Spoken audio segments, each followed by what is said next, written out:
প্রিয় দর্শক আসসালামু আলাইকুম, কেমন আছেন? আশা করছি ভালো আছেন। বন্ধুরা, আজকে আমরা এসেছি সিরাজগঞ্জের পশুরহাটে, সিরাজগঞ্জ সোনামুখীর পশুরহাটে। তো এখানে আমার পাশে আমার আঙ্কেল রয়েছে। আঙ্কেলের কাছ থেকে জানবো কী গরু এনেছে, কত টাকা যাচ্ছে, কেমন দামে বিক্রি হচ্ছে, লাভ না লস কেমন, টু জেড জানাবো। সঙ্গে থাকুন। আসসালামু আলাইকুম। ওয়ালাইকুম আঙ্কেল কেমন আছেন? কেমন ভালো আছি। ভালো আছেন? আছি। একটু জোরে বলবেন। আর প্রথমে নেব আপনার পরিচয়, আপনার নামটা যদি বলতেন। আমার নাম মোহাম্মদ বাচ্চুমি। বাচ্চু মিয়া। জি। এই কয়টা গরু এনেছেন? হাটে? তিনটা। তিনটা। জি। এটা যাচ্ছেন কত? সার? সার সব সার। সার এটা যাচ্ছেন কত প্রথমে? হচ্ছে যে 90। 90,000। জি। কাস্টমাররা বলছে কত? 70 72 এরকম। তাতে তাতে আর মাংস কি মনে মারতে পারে আনুমানিক? মাংসের আইডিয়া দিলে পালা নেব, পালার জন্য।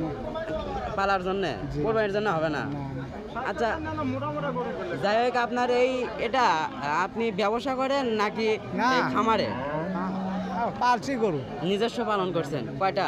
তিনটা। তিনটে। ওই তিনটাই হাটে নিয়ে আসেন, বিক্রি করবেন ঈদ উপলক্ষে? হ্যাঁ। আচ্ছা, ধন্যবাদ দর্শক। এই কালা তিনটা গরু এনেছে, বিক্রি হবে। এটা যাচ্ছেন কত? চাষি 90। আর ওটা? ওটাও 90। সব 90। 90,000 টাকায় কিন্তু গরু পেয়ে যাচ্ছেন এই সোনামুখী পশুরহাটে। কালা কালা গরু অনেক সুন্দর দেখা যাচ্ছে। এই দেখছেন, ক্যামেরাটা একটু ওইদিকে দেই। অনেক সুন্দর সুন্দর গরু বিক্রি হচ্ছে মাত্র 90,000 টাকায়। ধন্যবাদ সকলকে। আসসালামু আলাইকুম।